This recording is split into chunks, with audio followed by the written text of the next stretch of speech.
Hi, I'm Sandy Brown, Mayor of the Town of Orangeville, and this is Talk 519 on Rogers TV.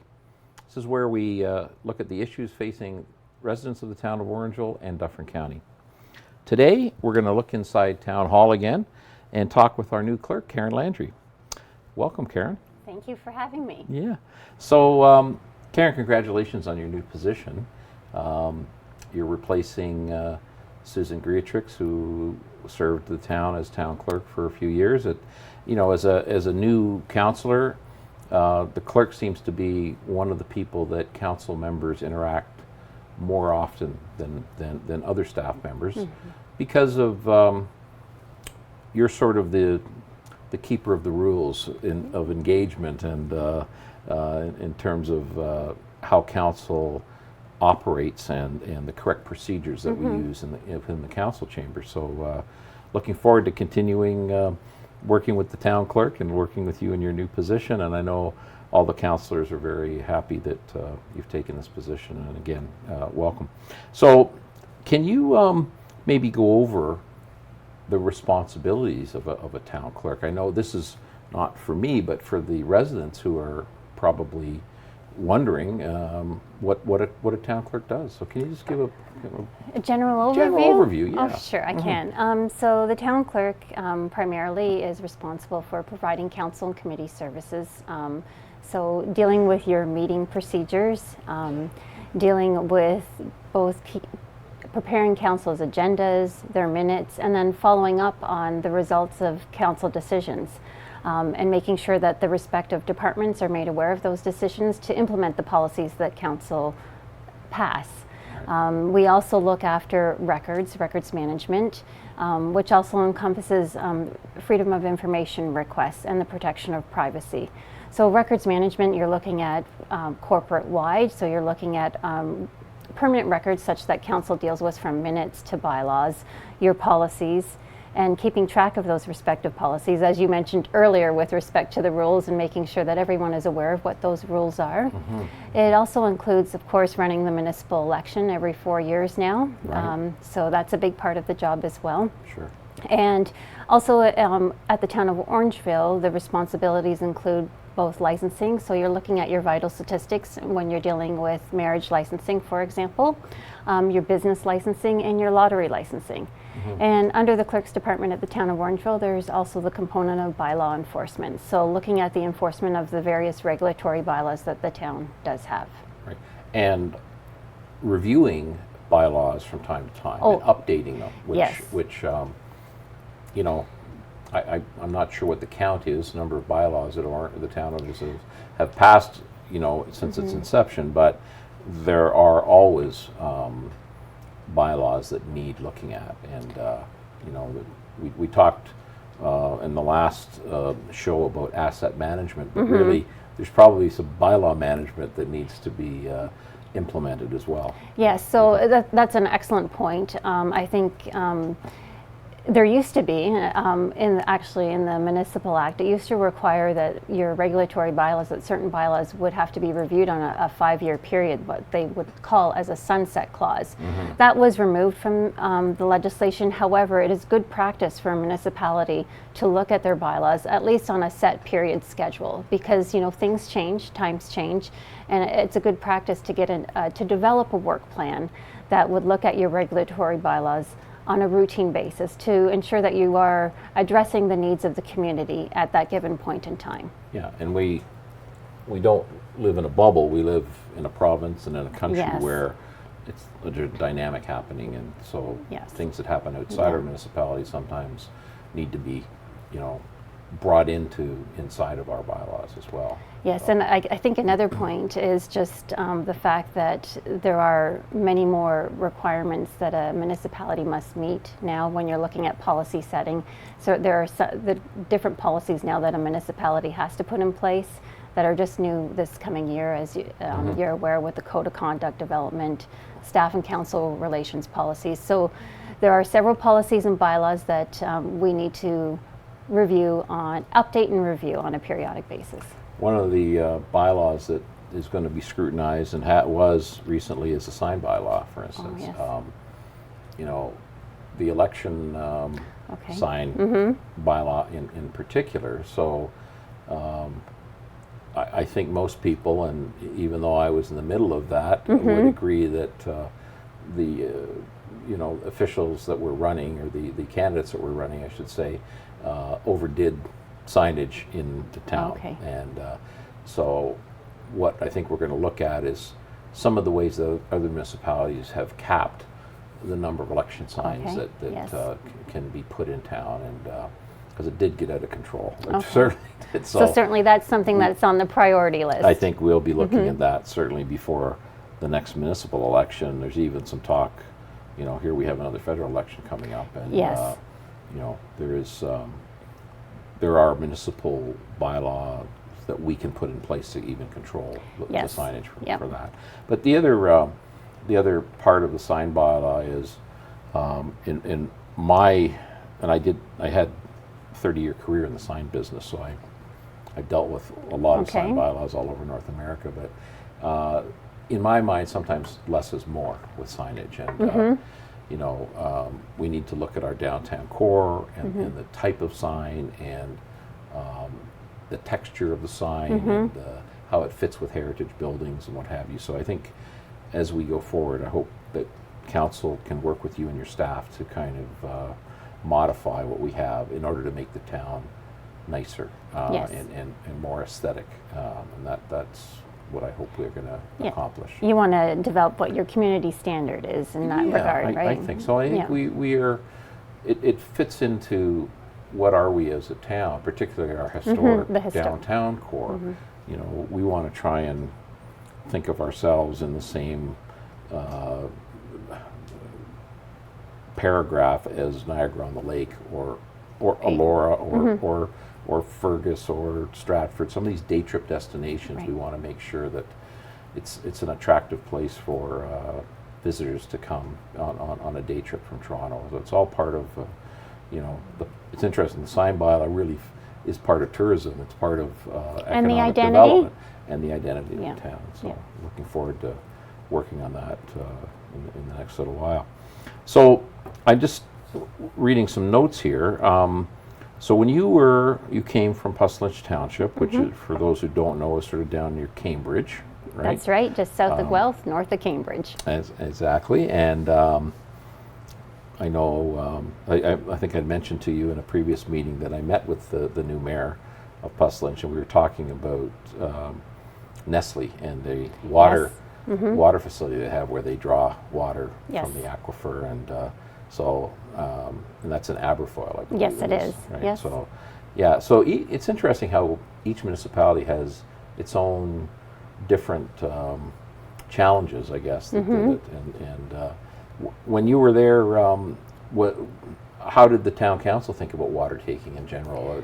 There, was it a concern of theirs, or? Actually, Puslinch Township was very a steward of ensuring the protection of the water supply, but they were very much of the opinion that you had to look at all industries across the board as it related to water taking. Right. So as you're aware, there has been Aggregate industry. There's a Huge. lot of aggregate industry Huge use in of Puslinch, water. and they take far more water than the Nestle. Nestle's operation does.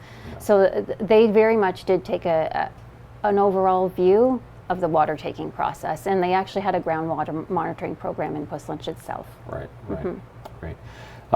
So when you were in Puslinch, you did some things like you were looking at the community's first strategic plan. Yes. You did a fire master plan, a recreation and parks master plan, and a 10-year capital forecast. So that was in your capacity as CAO down there, Yes, as it was. well as clerk. You were in a dual position. I there. was, yes. So we were talking to Nandini, our new treasurer, in a previous show, and I mentioned bench strength. So when Okay. when you're Yes. in the sporting world, when you've got a lot of experience and depth in your organization, it's a positive. And so we're so Absolutely. fortunate to have Nandini and Andrea, who's just joined us as well, Andrea McKinney, and yourself. It really adds to the quality of our staff, and the future of the town is in good hands. We're really happy to have you here. Well, I'm really happy to be here, and I'm happy to be a part of it and being part of the team that's going to look at all these strategic initiatives that council has and accomplishing those. Yeah, and I think we know where we need to go. We just need to get at it, right? Yes. And staff needs to have the support and the resources that hopefully council can provide going forward as we go into our budgeting sessions. And Yes. but all of that hard work that needs to go into it is going to pay dividends for our residents, I think, in terms of communication and availability, and also the planning of budgets going forward, right? Because if you don't know what your assets are and you don't know what condition they're in, Yes. it's hard to identify expense and quantify it going forward. And plan for the future, right? And I think it's a key, one of the points that you did raise, I think it's key that you want to provide that access to information, not just internally within the organization, but externally. And how can we use technology to accomplish that? Right. Yeah. And I'm sure you've had a tour of our IT department. They're very skilled in what they're doing. They've gathered a lot of this information. So now we're sort of in the mode of how do we communicate this information that we have clearly and concisely and with transparency to our residents, Yes. to give them all of the information they need. And because it's a great town with a lot of great assets and a lot of great programs, and it's just we need to work on that, communicating all that new information that's been brought forward from the technology that we're blessed with now, really. Yes. Yeah. In a format that's concise and easy for them to access at the same time, right? I think that's one of the keys, is just looking at how a resident would view and how they would search that particular information is key in terms of a factor, like looking at the town's website and not looking at it departmentally, but looking at it from a function point of view and how the resident, put yourself in the resident's shoes. Right. Because sometimes we, working in government for a long period of time, understand the structure within the organization, and the residents are looking for a particular function, and how do I get that particular information quickly? Right. And you, as keeper of information for the town, are going to be key in putting that information and making it concise and available. Yes. We have to take a break right now. We're going to Okay. be joined by CAO Ed Brennan after the break. But Okay. thank you. Thank you.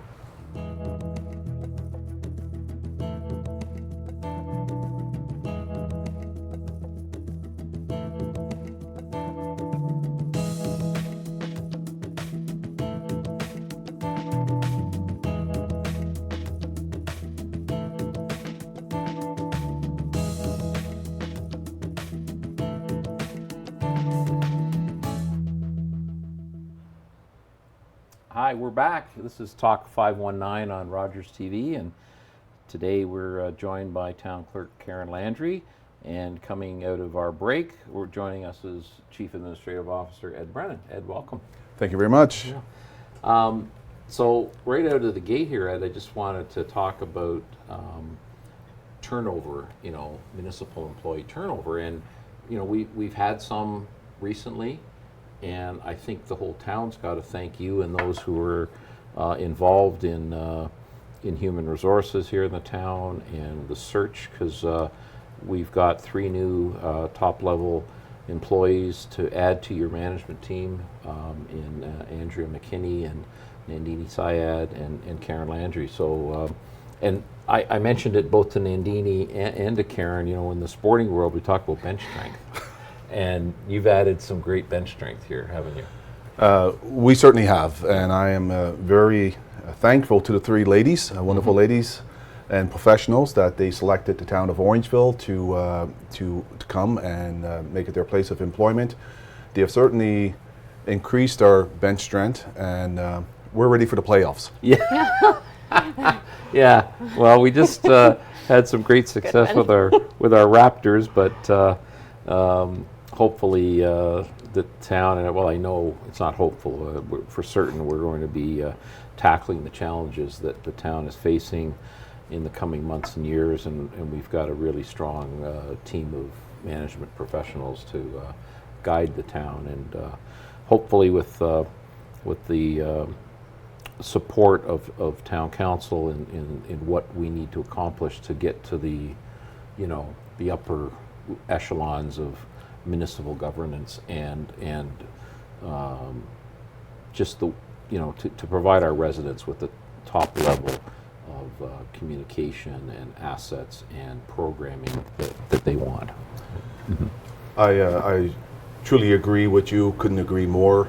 It's a requirement to get to our residents. We know where we need to go. We know how to get there. Now it's a matter of time of getting there. So. Yeah, and I know there's been a lot of work going on for the past 2-3 years. It's kind of bubbling up to the surface now, and we're going to be able to take all of that hard work that's gone in, both the IT and information systems, and be able to make it available easily to our residents and to town staff. I mean, obviously, all of these departments are, to work harmoniously, you have to know, and things dovetail, right, from department to department. Right? Most definitely, recognizing the synergies within the departments and between the departments is key to moving forward.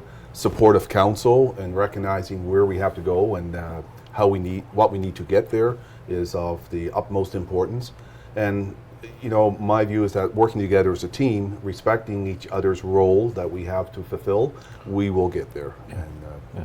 So something that's, I think, great about this show that we're doing is we get to look at personalities and understand people, because most of the the residents of the town just read about us in the newspaper. They don't really know us or understand what we do, and so I want to talk a little bit about your background, Ed. Prior to working for the town of Orangeville, you served for 24 years in the Canadian Forces, 5 years with the Royal Canadian Navy, and 19 years with the Canadian Military Engineers.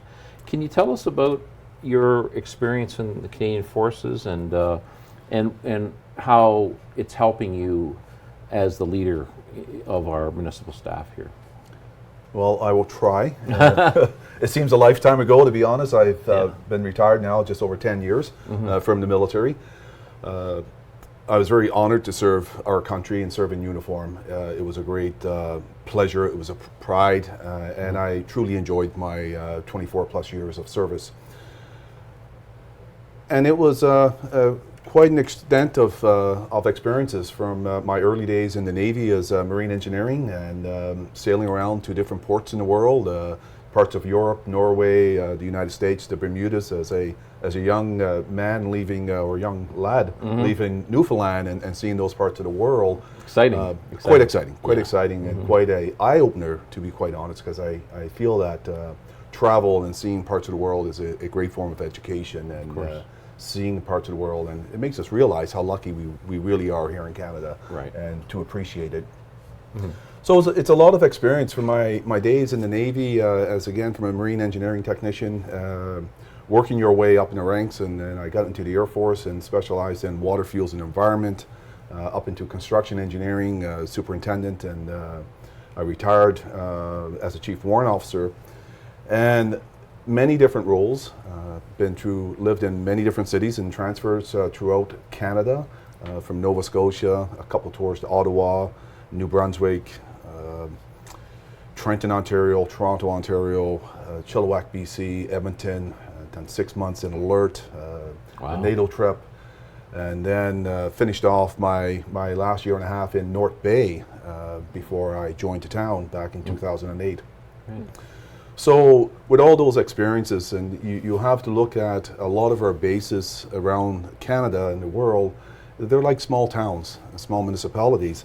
A lot of the infrastructure you have, as we have in the town, from waterworks to roads to water treatment, wastewater, you get into your HR, you get into your IT folks, you get into police, fire, recreation, many different facilities. Difference in governance, of course, in the chain of command, but it really it really, when you start putting it together, there's a lot of transferable skills and knowledge. Sure. Because infrastructure is infrastructure. How do you make it work, and how do you make it run? How do you make your programs run and work for your residents and your people? So a lot of similarities when you compare. Right, right, yeah. So, for those who don't know about the setup in Town Hall, the physical setup, both you and Karen actually work kind of in the same space, basically, in the same office, and share some resources. We have executive assistants and assistant, well, actually we're going to have to be looking for a new deputy clerk coming up. That's right. So again, we've lost some tremendous amount of experience, but interestingly, we've brought in, some very strong replacements that have equal, or in some cases more, experience in areas. And I know, Karen not only is operated as a town clerk, but also as a CAO. So she's I'm sure you're going to be able to work closely with Karen in going forward, and you'll share some of the understanding, I think, of what the CAO's challenges are in dealing with each department. So yeah. I couldn't agree more.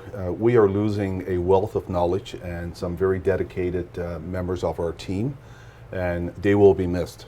But with every challenge of filling new positions and new staff changeover, you bring in new people, you bring in new ideas, new experience, new knowledge, and new members with a new thought process. So you take advantage of those opportunities, and this time around, we have a great management team. All of our managers are very dedicated to our town. I feel sometimes it's not really understood what a lot of our staff and managers are doing and some of the challenges they face. But in all fairness, we have a great team, and we've just had 3 great additions to that team. yeah, well, it's wonderful. So this has been an interesting 6 months, well, 7 months, I guess, for you, because here you had a complete turnover of council. So that's got to present some interesting challenges and hopefully some positive things that happen in that changeover. But what are some of the challenges you're dealing with 7 new council members who have none of had any municipal council experience? Well, again, I guess even in this scenario, there's always a challenge, but from the challenge there are great opportunities and rewards. So when we first saw the results of the election, we looked at it and said, okay, because a number of members did not run, former members, some did, and we looked at it and said, okay, a brand new council. And then the realities started to sink in. We have to train, we have to provide the orientation, because as you said, though a lot of people paid attention to our politics and our council, paying attention from the outside and then being on the inside and understanding it are 2 different things. Yeah. So one of the biggest challenges we had, and I'm sure you can you understand this, was the orientation and preparing the training, and what level of training do we present to our new council members.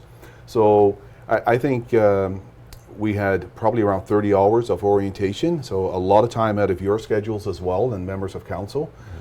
Many hours putting that orientation together and to make sure that we're getting to the right level, not to overwhelm our council, but make council, give them the information that they need to do their jobs and to be successful in it. Because your success is our success, and it's that of the towns. So I would say that was probably one of the biggest challenges. And of course, with new members coming in, sometimes you have to explain what you thought was the way and how things worked is not really how it works. We have things called the Municipal Act, the Planning Act, and everything else, and there's roles and responsibilities. So to do that in a way that really don't ruffle the feathers, may I say, and to do it in a professional manner and try to explain it that way, that's a challenge with new councillors. It's also a challenge with, I think, experienced councillors as well. Yeah. So elected officials come from different walks of life, but typically, A-personality people, and they're, so Karen, I'm just wondering, you're new to this council.